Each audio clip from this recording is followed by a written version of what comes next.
6 p.m. in Boya, chief town of the southwest region. Same time right here in Akwadwala. Good evening, ladies and gentlemen. Thank you so much for joining me on this edition of the 6 p.m. primetime newscast on Equinoxe television. Our major stories tonight: Cameroon's opposition leaders have slammed the November 30th regional elections, calling it undemocratic. They accused the ruling CPDM party of exploiting state power to marginalize opponents. President Paul Biya recently signed a decree setting the elections date for regional councillors and members of the regional assembly on November 30th. And away from that, as the October 12th presidential elections approaches, anxiety grips parents in Cameroon, with many hesitant to register their children for the 2025-2026 academic year, fearing potential social unrest. On tonight's edition of the news, we will tell you more about the thoughts of some parents as they prepare their children for this upcoming academic year. Those are top stories tonight. Stay with us for the news in full.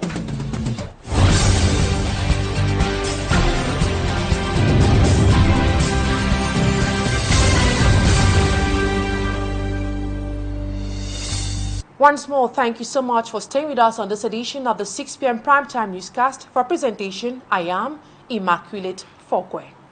The Douala City Council has kicked off rehabilitation works on the strategic Ndokoti site, with construction equipment on site and preparations underway for the installation of the first layer of pavement. However, with a new academic year looming, road users are expressing concerns over the slow pace of work. Serisa Chakutio brings to you details while explaining the potential impact it will have on commuters. His report.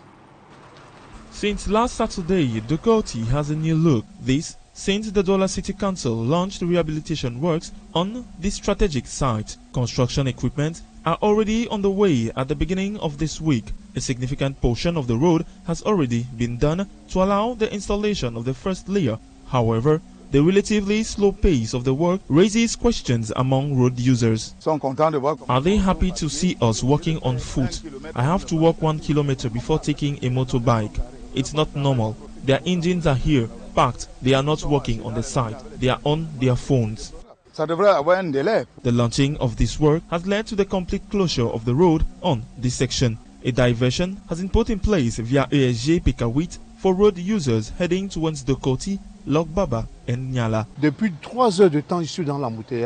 I've been stuck in traffic for 3 hours. Can you imagine the kind of performance I can provide professionally? I was to be at an appointment at 10 a.m. but now it's almost 2 p.m. I am stuck in traffic. I have to pay for the fuel I didn't use, and I have to go to the garage every day. While the diverted road remains passable, it is not without challenges. The unusual influx of vehicles is causing the road to gradually become saturated, resulting to endless traffic connections and growing frustrations among road users. The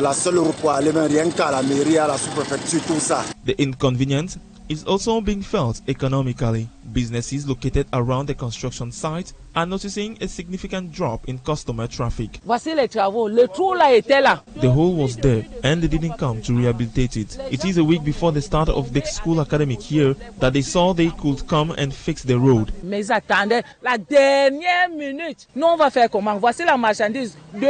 Here we are, unable to sell. What am I going to do for my children's education? How am I going to cope with the upcoming school academic year? It should be noted that in recent days, a press release from the mayor of the Douala City Council have announced the holding of various construction projects across the city. For some citizens, these initiatives appear more like an electoral sham with the upcoming presidential elections approaching. They know very well that it is to give us hope, but this time around it won't work. We suffered enormously with this regime. Everything has to change. While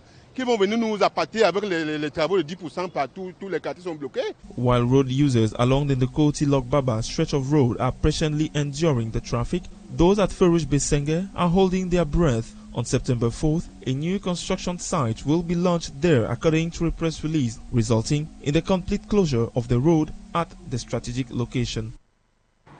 Now in education, the socio-political atmosphere has caused some parents to hesitate registering their children in school for the 2025-2026 academic year. The fear there might be some social disorder during or after the election, and this is possibly affecting the registration process in some schools, precisely right here in the city of Douala, as Annabila reports.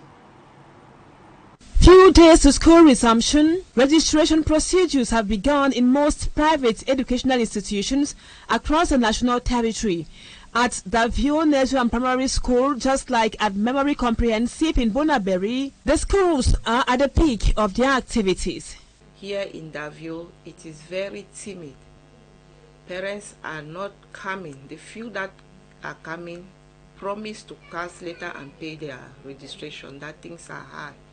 We are preparing the environment as we wait for pupils to resume classes on Monday. However, most parents are hesitant. The socio-political climate in the country creates an atmosphere of uncertainty. That is why when most of them come, they just pay the registration and say that after the elections, because they are not sure that things will be normal, before they will come and complete their fees, because they don't want to lose money.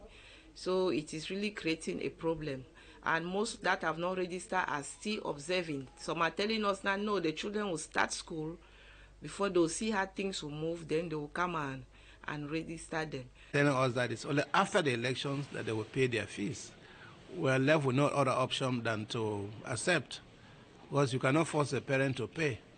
But we are giving them the impression that, well, we are believing God that things should go well, so that the election should not bring any problem to us. The school administration of Davio, just like Memory, take measures to assure the parents of their children's safety and security, besides education first. Trust us and confine their children, because our school is secured. You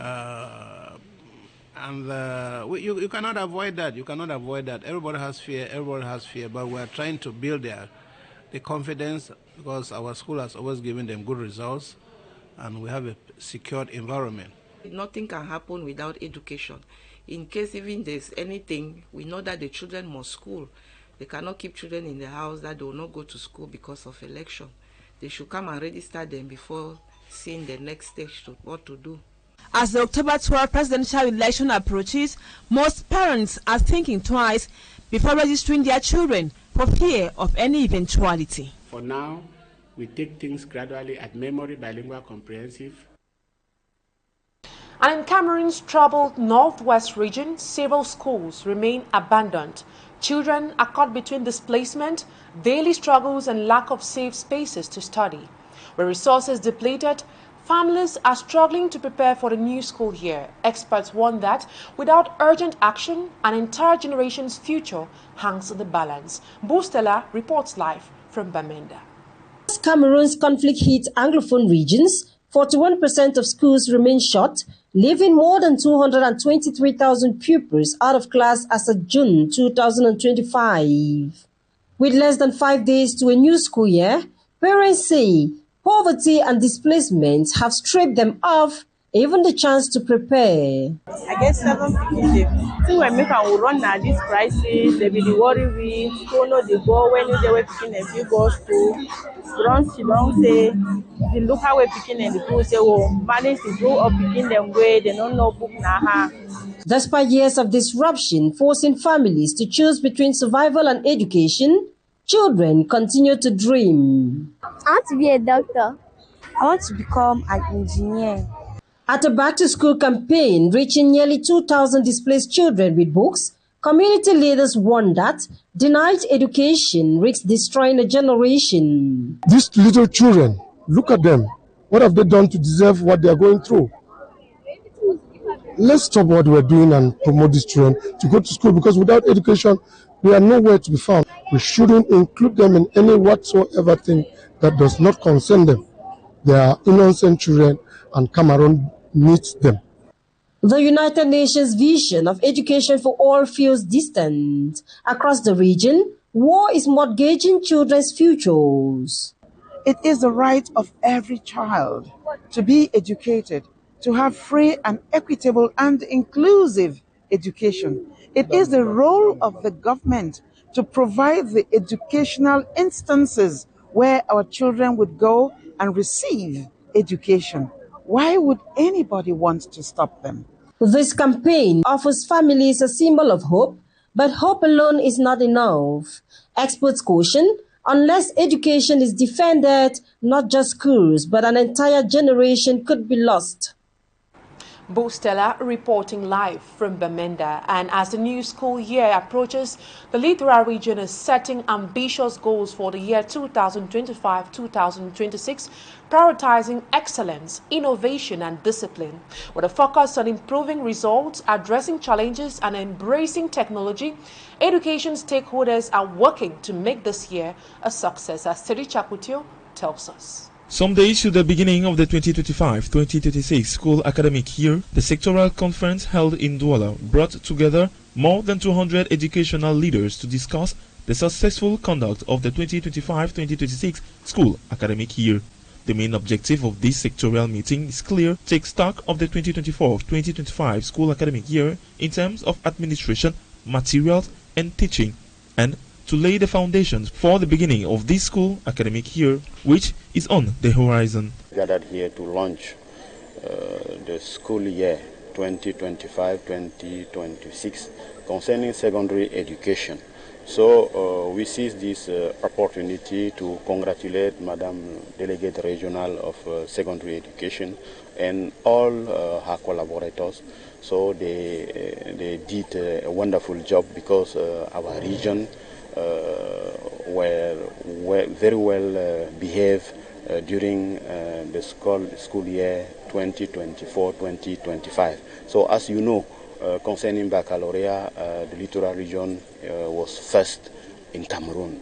So we congratulate them, we encourage them, and we do hope that this new school year will be better than the last one. During this meeting, they have been urged to accelerate the transition to digital teaching so as to improve the quality of education. Preparing our school to begin with the teaching on Monday, September 8th.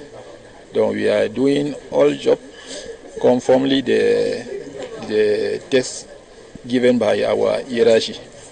Yesterday, we was in the day of beginning of all administration.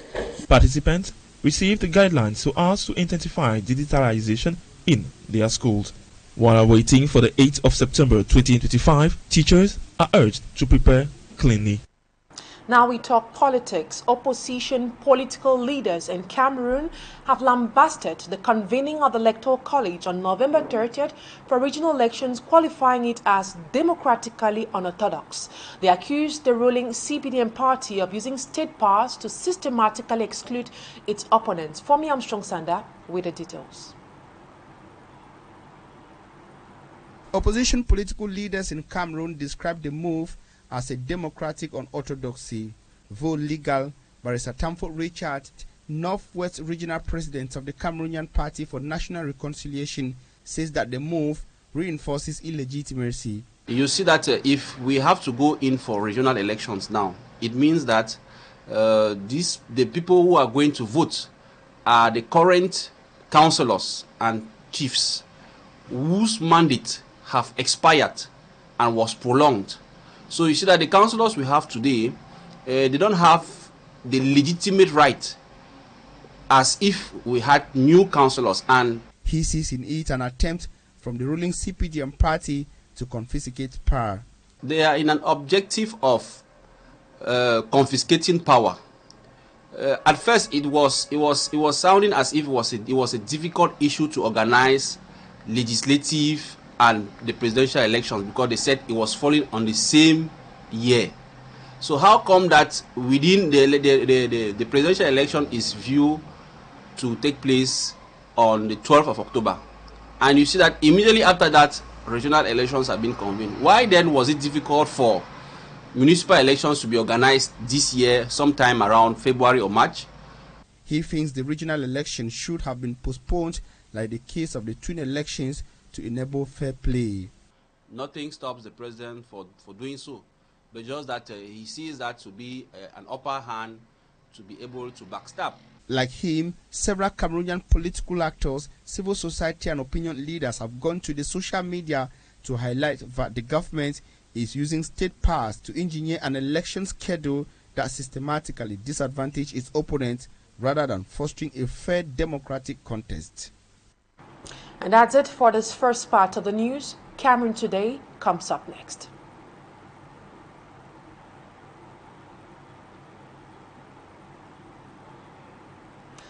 On tonight's edition of Cameroon Today, we will take you to a locality or localities known as Agon 1 and Kontam, two villages found in Bankomo subdivision, central region of Cameroon, which is facing stark development challenges despite their proximity to the CAF Excellence Center.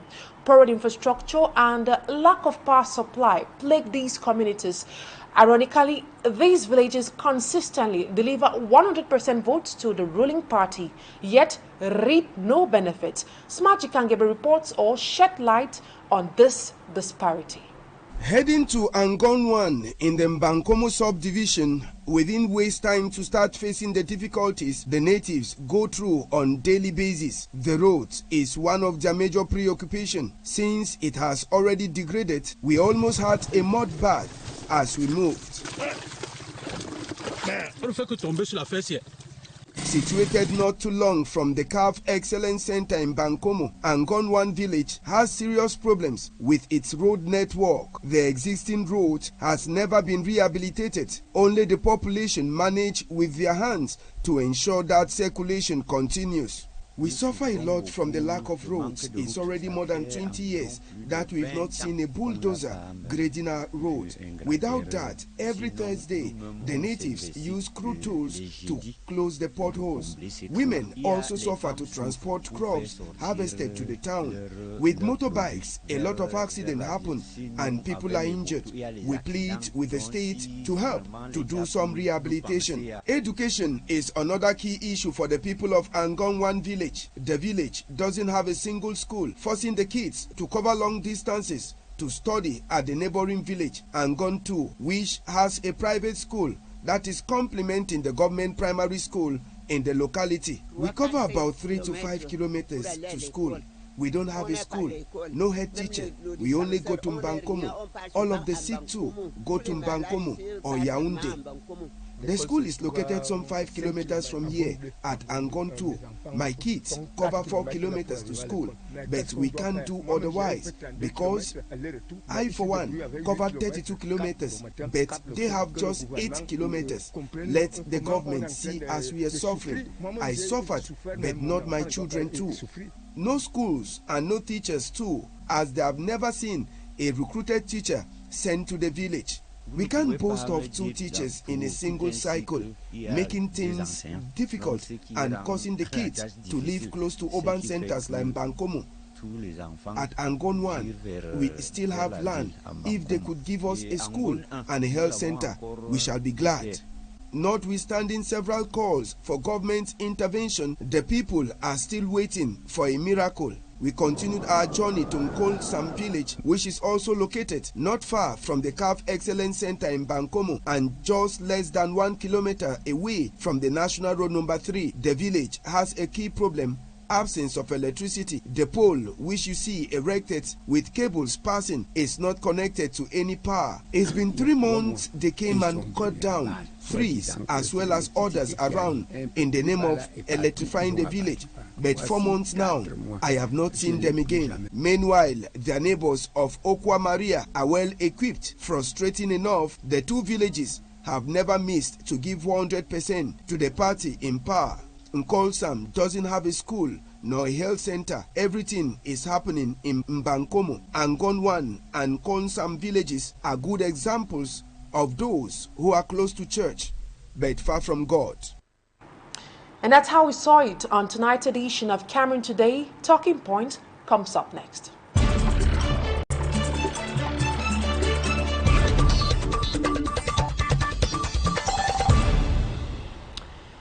My guest tonight on Talking Point is a politician and also the Secretary General of the Cameroon Renaissance Movement political party.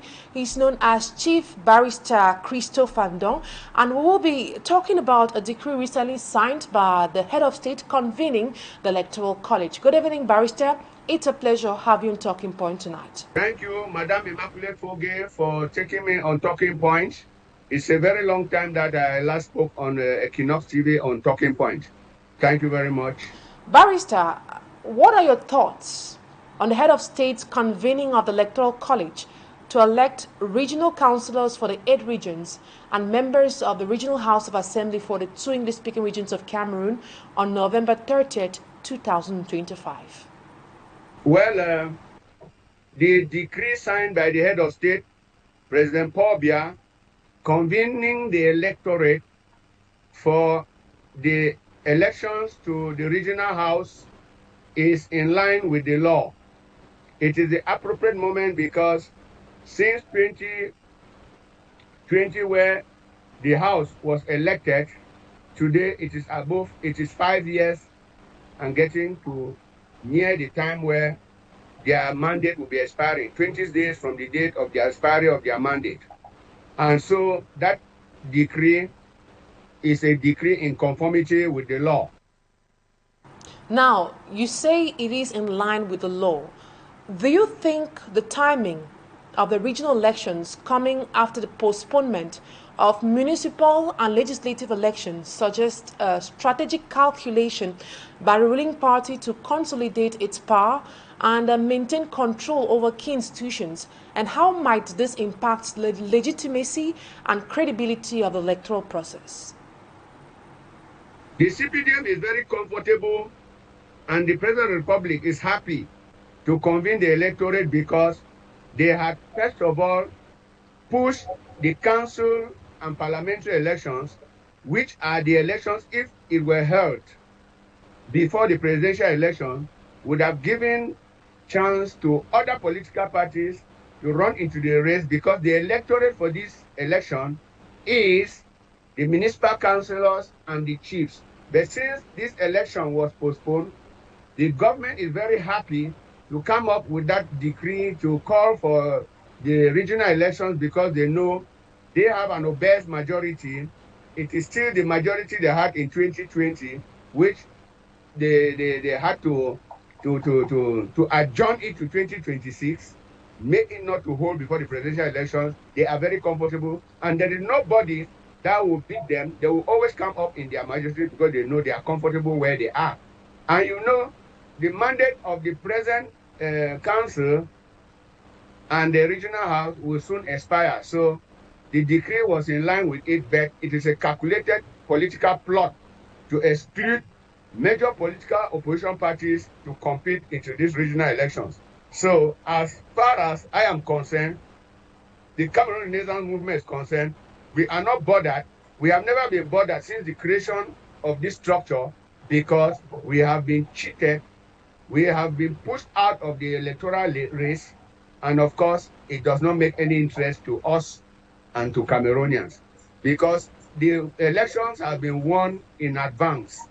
So CPD is happy and Paul Biya is happy to call for the elections now because he knows on November 30th, only the CPDM will be winning all over and maintaining their seats in the regional house. The same government claimed the decision to postpone municipal and legislative elections was due to funding constraints and also to decongest the electoral calendar.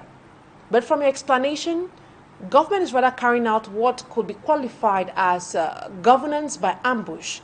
How do you reconcile these seemingly contradictory actions? The government knew very well that he holds the yam and the knife to postpone.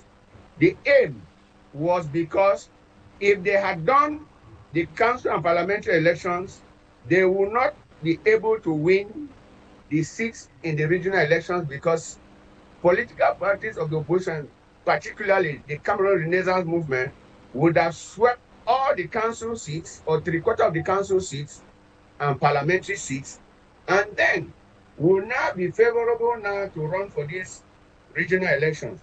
But because government decided to postpone the election, it was in a calculated attempt to make sure they take us out automatically in the regional elections. And you know, the electorate for the regional elections are the councillors and the chiefs. And because we don't have councillors, so they have an easy ride over the regional elections that are coming up in November 30th. So they shall be winning all and nothing for the others. It is always the political game plan of the CPDM to put away political rivals to compete in future elections. You can see what happened to us. Professor Maurice Kamto's candidature that went under the money them, it was pushed out irregularly, illegitimately, arbitrarily, and with a lot of contempt. They decided not to accept his candidature for no good reason. You really say that these regional councillors truly had a positive impact on local development in the decentralization process? The regional house is not independent, it's not autonomous as the text unveils. You can see that even the regional executive find it difficult to execute budget on their own. The budget is still being executed from Yaoundé. Look at the social problems we have in this country. The roads are all porous. There is little or no water. There is shortages of electricity, whereas we are producing electricity in this country. We are saying that the regional council has failed.